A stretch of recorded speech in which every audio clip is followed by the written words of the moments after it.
is Rams Talk. Thank you for watching. Coming at you on a Blue Monday. Yesterday's game was not a joy to watch, but this is going to be the game recap. I did a live stream after the game yesterday. Was very raw emotionally, so kind of let some of the Dolphins trolls get to me, but I'm composed. I'm back on track, feeling good about life in general. So let me just start this by saying, number one, if you're watching this for the first time, welcome. Please join the community, hit subscribe wherever that button is here on the screen. Hit subscribe, set your notifications, get some Rams Talk videos multiple times a week. So if you're a Rams fan, it's the perfect thing. You can find me on Instagram at LA Rams Talk, Twitter, Real LA Rams Talk, on the Flick app, which I was conversing with a bunch of Rams fans during the games, like Discord. Download the Flick app, find the Rams group, join us there. And then also on the Fan to Fan network. You can find me at all these places. Anyways, once you get a little time to marinate in this and get some distance from it, it's not too bad. It puts things in perspective. You look at the game and you realize, it seems like the whole game was just terrible, but it really wasn't. I'm just going to say this right now. 1 minute and 17 seconds. That's what this game came down to. 1 minute and 17 seconds in the second quarter. At the 10-minute, 1 second mark to the 8-minute 44 mark. That decided the game right there. But I also want to tip my cap to Brian Flores and the Dolphins because they dictated this game. Sean McVay was outcoached. The Rams were outplayed. Their offense was outplayed. The Rams were really two teams in this game. And Brian Flores did what he did when he was on the Patriots. Also with the defensive coordinator that's on the Dolphins now was with him on the Patriots then. And they had a couple weeks and they came up with a great scheme to fluster Jared Goff and McVay. And it exposed Goff and McVay to the fullest. So I'm not going to sit here and say the Rams beat themselves, because the Dolphins applied pressure and the Rams couldn't deal with the pressure. So that's the cause and that's the effect. That being said, I feel like the reason why I'm upset with the Rams, the reason why there is an element of I feel like they shot themselves in the foot, or not so much that, but more of like the frustration that Rams fans and myself are feeling. That's because we've seen this before. And it's frustrating when everyone at home understands what's happening, but the guy in the game, and I know Sean McVay had to understand what was going on, but it didn't seem like that. It seemed like the offense kept being put in a position to fail over and over and over again. It's kind of like, the zero cover blitz defense. Like, we've never seen that before. What do you do against that? They were unrelenting with that, and the way the Rams were not, they're having an empty backfield, and they weren't keeping someone in to pick up the pressure, and they weren't running the ball in the face of that, and all of these things. It just, they didn't really start, I guess, addressing this until the fourth quarter, and I think that was the infuriating thing, is that when you can see as a fan, you can see what's happening. And they keep doing it. And you're like, why are you doing this? And everyone's saying it on Twitter. The announcer's Jonathan Vilma in the booth. It's like, they're just doing the same thing over and again. And that's the frustrating part. It's not taking anything away from the Dolphins. It's being frustrated with your team and their inability to make adjustments on the fly and react. And then also the frustration with Jared Goff of not being able to protect the ball. And those two interceptions were terrible. Like the one where he got hit and the fumble recovery by Rip Van Ginkel and ran it in for a touchdown. Like, what do you get? I don't really put that on Goff because he was just nailed. No one picked up that guy, right? And the fact that he didn't even understand that was happening and it wasn't his blind side. It was right in front of him. So not so much that one, but then the other one where Gerald Everett got beat off the edge by Lawson, and Goff just dropped the ball. So it's stuff like that where you're like, come on. And Goff had 2 other passes that could have been interceptions. One could have been a pick 6. So it's just these kind of things. And I'm going to get into this. I kind of just went deep into that right off the bat. But it didn't have to be like this. It was 7-7. And in a minute and 17 seconds, it was 21-7. And when the Rams had that ball, when it was 7-7, it was 2nd down and goal on the 9. And see, this is also the frustrating thing, is that Sean McVay is a little bit predictable with his play calling. Run, pass, pass, punt. Run, pass, pass. Run, pass, pass. Run, pass, pass. So it was 1st and goal on the 7. They run it with Darrell Henderson, -2. Sean McVay's like, oh my God, our running didn't do anything. I got to pass it. And then the next play, Jared Goff gets lit up. And at that point in the game, you know, what if the Rams get 3 points and not give up 7? That's a 10-point swing right there. Now it's 10-7 Rams. If the Rams essentially do, and I guess I'll talk about it now, but the Rams defense, to me, is a Super Bowl defense. Super Bowl caliber defense. And the Rams offense just cannot be a liability. You look at these teams in the past, like the Ravens, some of these teams, even like the Bucs in the past, that like didn't have dynamic offenses, but their defense carried them, and their offense just didn't make mistakes, right? There's nothing wrong. I don't care if Jared Goff is Trent Dilfer, but the Rams win a Super Bowl. And I feel like the Rams are trying to protect Goff from being this turnover machine. The Goff meltdown.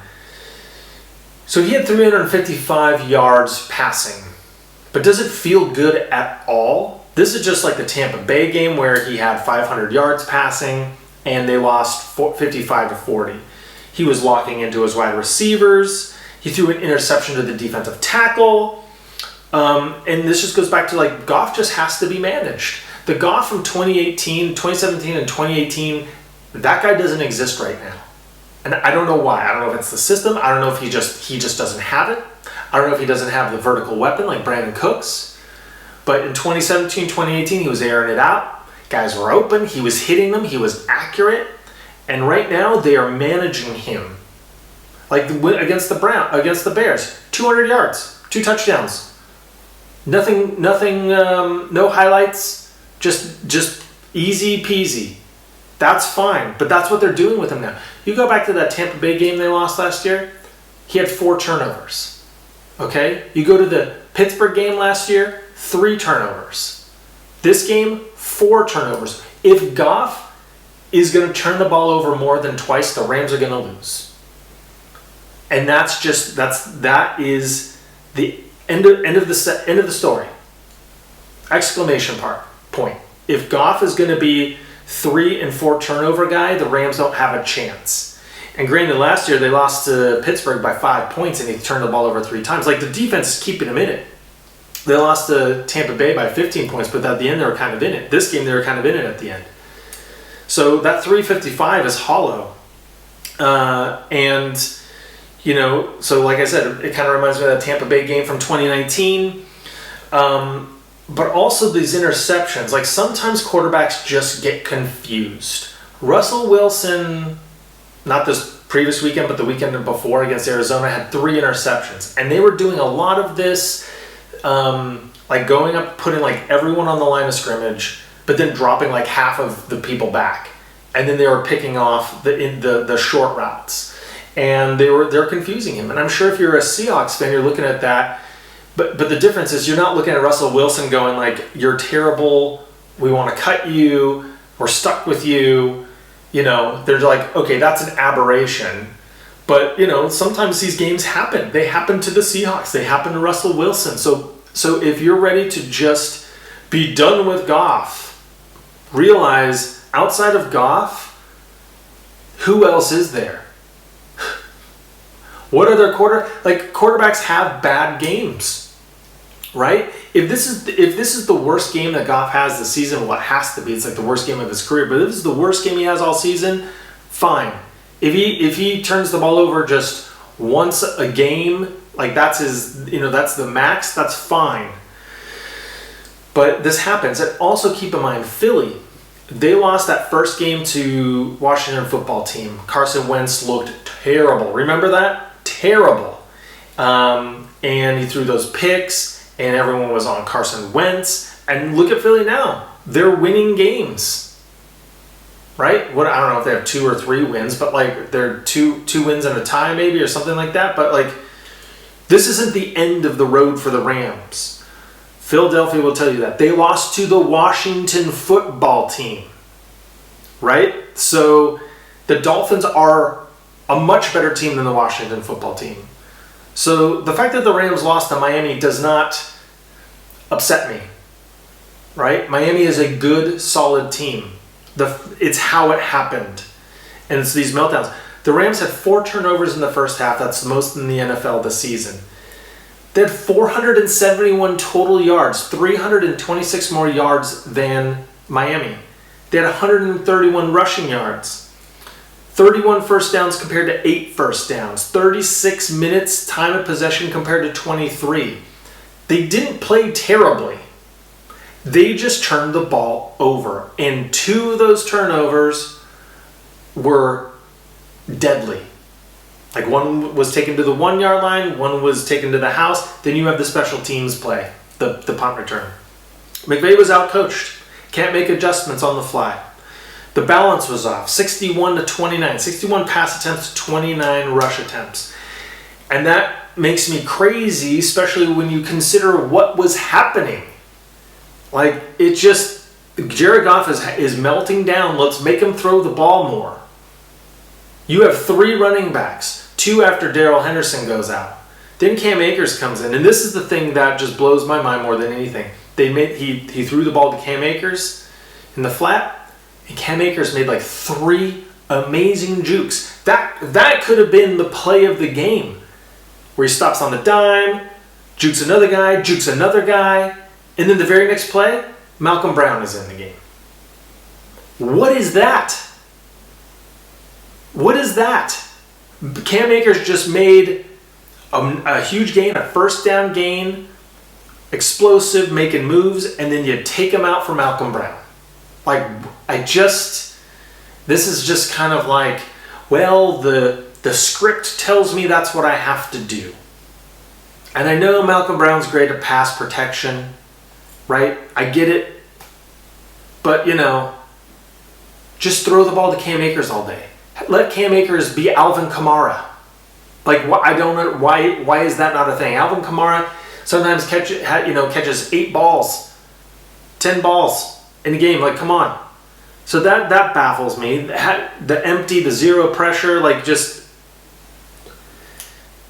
I'm sure I hope this doesn't provide a template for other teams. But if it does, then I hope Sean McVay and Kevin O'Connell figure something out. And I'm also wondering, does Kevin O'Connell, what is his input with all this during the game in real time?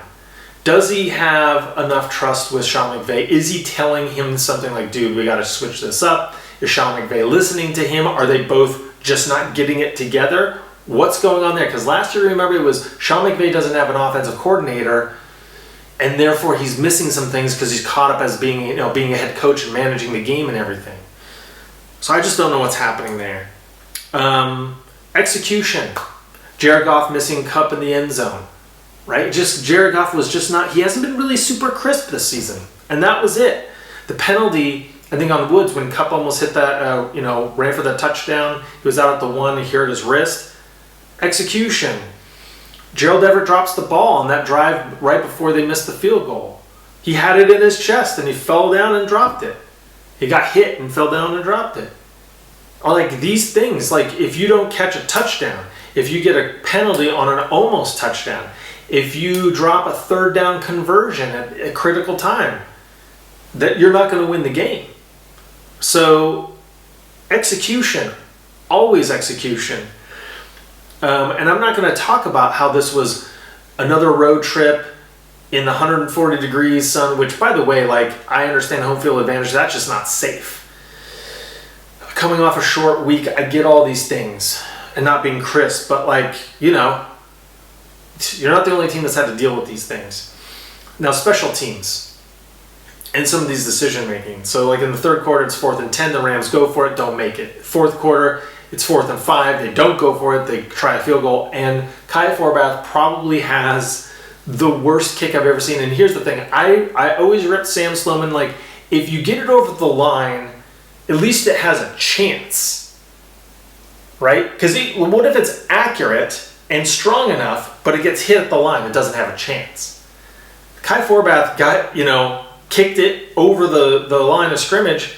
It had no chance. Like, that was like 50 Cent throwing out the first pitch. That's like Mariah Carey throwing out the first pitch where it just goes straight into the ground. It's just like not even like anywhere. Like hits someone off to the side. I mean, I don't know. And this just goes back to keeping Greg Zuerlein. Do you see that kick Greg Zuerlein had yesterday against the Eagles? Like that one, it just went straight and it was weird. But he's making that, and none of our kickers can make anything. Like honestly, if I'm the Rams, Dallas. You want a 5th rounder for Greg Zuerlein, because Dallas isn't going anywhere. Trade for Greg Zuerlein. That was a blunder. Letting Greg Zuerlein go was a blunder. Les Snead has made a lot of great decisions. But you're not going to bat 1,000. Letting Greg Zuerlein go was a mistake. Picking Sam Sloman ahead of Lirim or McGinnis was a mistake. Drafting Sam Sloman instead of Rodrigo Blankenship was a mistake. Every point along the way with our kicking game has been a mistake since we let Greg Zuerlein go.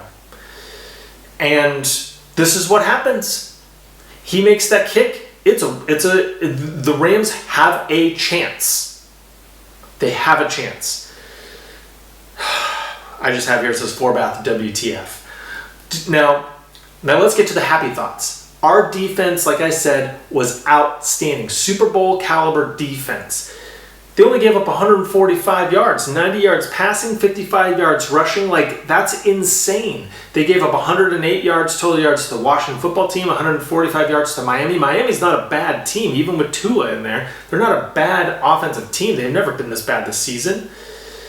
The Dolphins scored more yards on the punt return and the strip sack fumble return than their offense scored at all, like the whole day. Their longest play from scrimmage was 15 yards. The longest completion was 9 yards. No Ashawn, no Ramsey. Ramsey was sick. It's like, honestly, I don't even, like, the fact that Ramsey was in this game is almost a non-factor in a sense, even though David Long was there and gave up the touchdown to Devontae Parker. But that was just a great catch and throw. Like, that's just, I'm not mad with that. It wasn't like he got burned. It's good to see David Long get 37 snaps. Okay, I'll take that. Get a good look at David Long. Darius Williams played well. Troy Hill played well. Kenny Young, Micah Kaiser played well. Obviously, the front line played well. Taylor Rapp played excellent. Excellent. With that hit, knocking the foot. Like, Taylor Rapp can hit, Taylor Rapp can tackle. The real question, he can play in the box. The real question is coverage. Didn't really have to think about that today. Taylor Rapp played really well. And we had John Johnson and Taylor Rapp back there, which is kind of like what we thought it would be coming into this season. We didn't think Jordan Fuller or Terrell Burgess or any of these guys were going to play alongside John Johnson. We thought it was going to be Taylor Rapp, and those guys would fill in and rotate. So this is like old times, having the band back together. So, I mean, you just can't say enough about that and the defense's performance. I really feel for the defense after, what you do there. I mean, they gave up 2 touchdowns, but it really wasn't on them considering where the ball was given. I think the Dolphins drove like 30-ish yards for the first touchdown, but the second one was right on the 1, and it was a 3-yard pass out for a touchdown. So I don't really, the defense is not to blame in this one. The defense has been outstanding pretty much ever since the second week of the 49ers, or the second half of the 49ers game. But the Rams are still in contention. This is a bye week. It's at the perfect time. I think the Rams are exhausted. They just need to regroup and really just go back to the lab and just rest their bodies and rest their minds and step away from things. And Sean McVay and O'Connell really think about, and Goff think about what they need to do. They're hosting Seattle after the bye. Then they go to Tampa Bay. Then they come back and they play San Francisco. The rest of the season's tough. But they're third place in the NFC West. And if they beat Seattle, they beat San Francisco, so they lost to the AFC East. You don't want to lose games; it all counts. But like these are the 1-for-1 games coming up against the NFC West. So if they can figure things out, if they can just minimize the mistakes, keep the foot on the gas with the defense, I think we'll be okay. But you just can't turn the ball over 4 times. That's just the killer. So tip of the cap to the Dolphins. Best of luck the rest of the way this year. I mean, honestly, Dolphins and Bills vying for the AFC East is something you haven't seen in a long time. So yeah, I appreciate everyone joining me for the live stream yesterday. That was really fun. Helped me get through it. Helped me work through it. Coming up, since we have an off week, I'm not going to do any game previews or recaps, but going to have a couple special guests. Hopefully, they kind of confirmed, but we just got to lock in the dates. So stay tuned for that. If you follow Rams on Twitter, you definitely know who these people are. I might even sneak in a live stream. I'll let you guys know if I do. But find me on Instagram, like I said, LA Rams Talk, Twitter at Real LA Rams Talk, or on the Flick app. Find the Rams group. Find me there. We have a bunch of guys there in that chat room, and that's just a great way to kind of bounce everything off Rams fans. But hang in there, guys. Don't worry about it. Don't freak out. I'm done with Goff stuff, or I'm done with McVay stuff. There are rarely coaches or QBs that are just perfect all the time. And, to be honest, like, we could be the Jets. We could have quarterback issues like the Patriots even. We could have quarterback issues like, even the 49ers. Like, people aren't sold on Jimmy G, so, like, they were freaking out a couple of weeks ago. So it's just, unless you have, like, a top 5 quarterback, you're not really, you're always going to be up and down. So just take a breath. We got a big day tomorrow. Go out and vote. If you haven't voted, please vote. I don't care who you're voting for. Just do it. Make your voice be heard. I already did, and I don't even live in the States anymore, and I voted. So take that. I don't hear any excuses, right? Saw that Kanye West was on the ballot. Like, that was for real. Like, 2020, whatever. Anyways, thank you for watching. If you haven't subscribed, please do so already. Really appreciate you guys for lifting my spirits and all that. And David Long, why don't you cue the music? Yeah, I got David Long here. He's helping me do the music. So watch another video, watch the live stream. Dolphins fans, I think we're done for a while. And take it easy. Be safe tomorrow. And as always, go Rams. Dropped it. I don't have any notes.